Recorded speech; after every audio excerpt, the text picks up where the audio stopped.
Ansu Fati seharusnya menjadi pemain besar berikutnya. Seorang produk La Masia yang gemar menusuk dari sisi sayap, menghadapi para pemain bertahan dan melepaskan tembakan ke arah gawang dengan akurasi yang mematikan. Ia merupakan pemain yang paling mirip dengan Lionel Messi dalam beberapa tahun terakhir. Selama 12 bulan yang gemilang, Fati tampak siap untuk mengambil alih posisi Messi. Ia melakukan debutnya pada September 2019 dan merobek-robek La Liga selama hampir 1 tahun. Ia memecahkan banyak rekor, mencetak gol lebih baik daripada Messi di awal karirnya, dan mungkin yang paling penting, memainkan sepak bola yang menarik. Ini adalah Messi berikutnya, pemain yang dapat diandalkan Barcelona untuk tahun-tahun mendatang.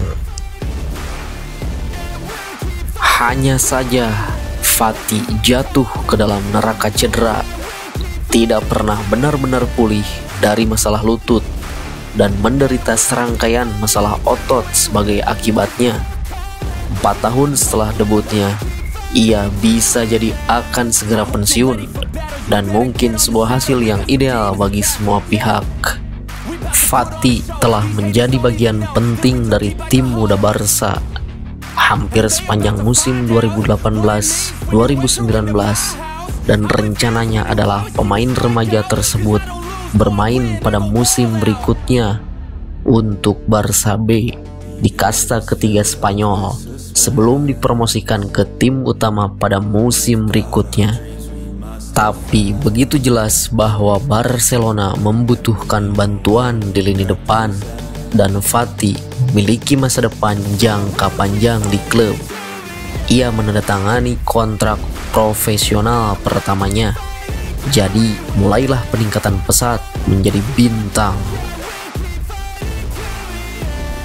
Barcelona yang dilanda cedera membutuhkan bala bantuan untuk memulai musim 2019-2020. Fati adalah jawaban yang paling jelas di antara para pemain akademi lainnya. Dengan Luis Suarez dan Lionel Messi yang sama-sama cedera, Blaugrana berpaling kepada pemain berusia 16 tahun itu untuk mendapatkan menit-menit berharga dari bangku cadangan. Melawan Real Betis di Camp Nou, Fati masuk dalam pertandingan pada menit ke-78 dan memberikan penampilan solid saat Barcelona keluar sebagai pemenang. Pada usia 16 tahun 298 hari, Fati merupakan pemain debutan termuda kedua dalam sejarah klub. Seminggu kemudian saat melawan Osasuna, Fati mencatatkan namanya di papan skor untuk pertama kalinya. Pemain sayap ini meliuk-liuk di dalam kotak penalti dan melompat ke udara untuk menyambut umpan silang dari Charles Perez ke tiang jauh.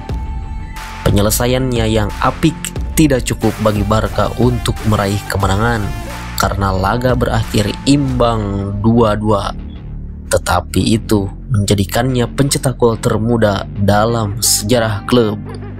Sang pemain muda tampil cukup baik di minggu-minggu berikutnya untuk membuktikan bahwa layak mendapatkan tempat di tim inti. Dan Fati diberi kesempatan untuk bermain sebagai starter saat menghadapi Valencia, menggeser Luis Suarez yang masih dalam masa pemulihan sebagai bagian dari lini depan Barcelona. Sang pemain remaja memecahkan rekor di Liga Champions untuk mencetak gol kemenangan, dan gol yang membuatnya menjadi pencetak gol termuda dalam sejarah Liga Champions, sebuah rekor yang masih dipegangnya hingga saat ini. 9 bulan kemudian, Fati mendapatkan panggilan perdana dari La Furia-Roja untuk pertandingan National League pada Agustus 2020 melawan Jerman.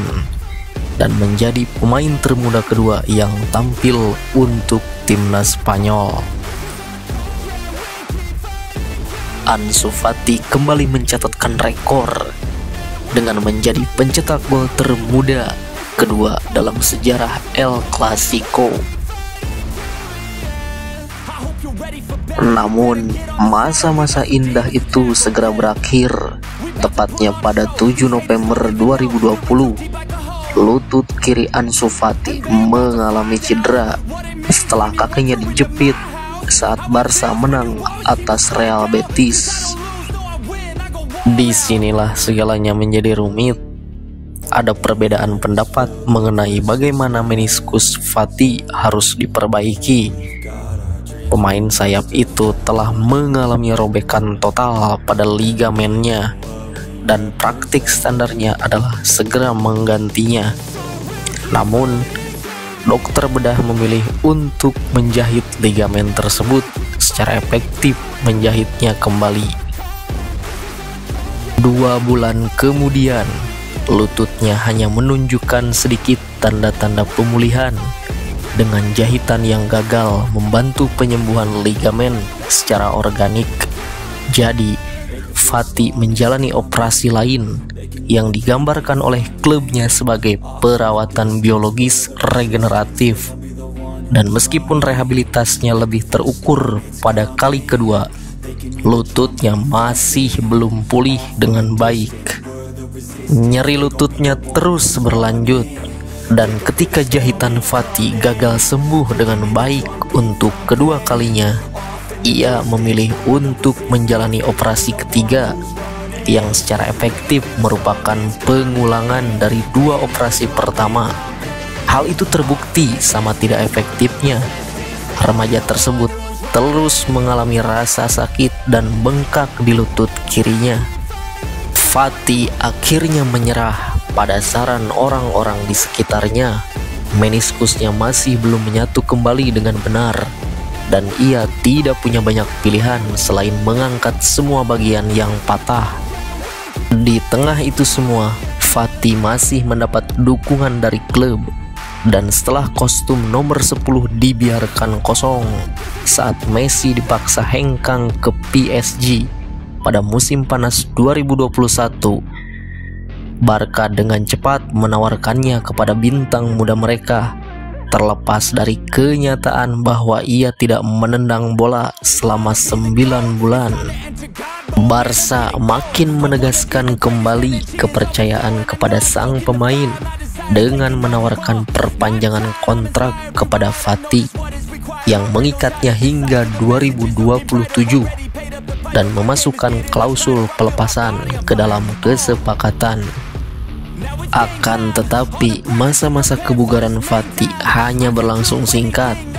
Sang penyerang mencetak 2 gol dalam 6 penampilan sebelum akhirnya kembali mengalami cedera. Fati menunjukkan kehebatannya saat kembali beraksi. Ia tampak pulih secara efektif dari masalah ototnya dan kembali ke lapangan lebih cepat dari jadwal yang ditentukan ketika masuk dari bangku cadangan untuk tampil di final Piala Super Spanyol melawan Real Madrid pada Januari 2022.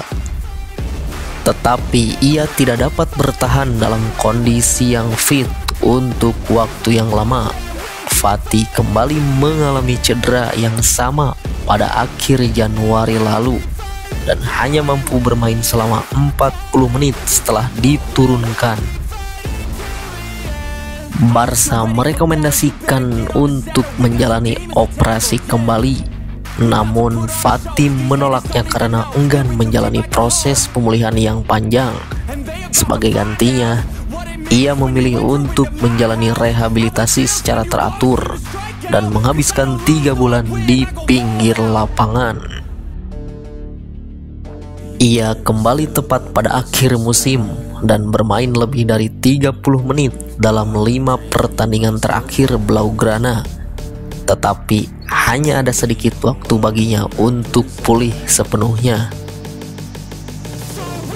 Fati memulai musim 2022-2023 dengan kondisi yang sepenuhnya bugar, menikmati pramusim yang solid meskipun kedatangan Robert Lewandowski dan Rapinya berarti ia akan turun lebih jauh ke bawah. Pemain berusia 19 tahun itu merasa memiliki peluang nyata untuk tampil mengesankan. Segalanya berjalan cukup baik bagi Fati. Meski tidak menjadi pemain reguler di bawah asuhan Xavi Hernandez, ia diberi kesempatan secara sporadis dan menikmati musim terbaiknya sejak tahun 2019. Barca perlu mengumpulkan uang selama musim panas 2023 untuk mendanai jendela transfer yang krusial. Dan tampaknya Fati adalah pemain yang bersedia dikorbankan oleh klub di tengah laporan ketertarikan dari klub-klub Eropa. Sang pelatih Xavi Hernandez tidak banyak memberikan dukungan kepada sang pemain dengan menepis pertanyaan tentang masa depan Fati. Namun, hadirnya Lamine Yamal yang berusia 16 tahun yang digadang-gadang menjadi penerus Messi telah merebut posisinya sehingga tampaknya ia akan segera meninggalkan Camp Nou.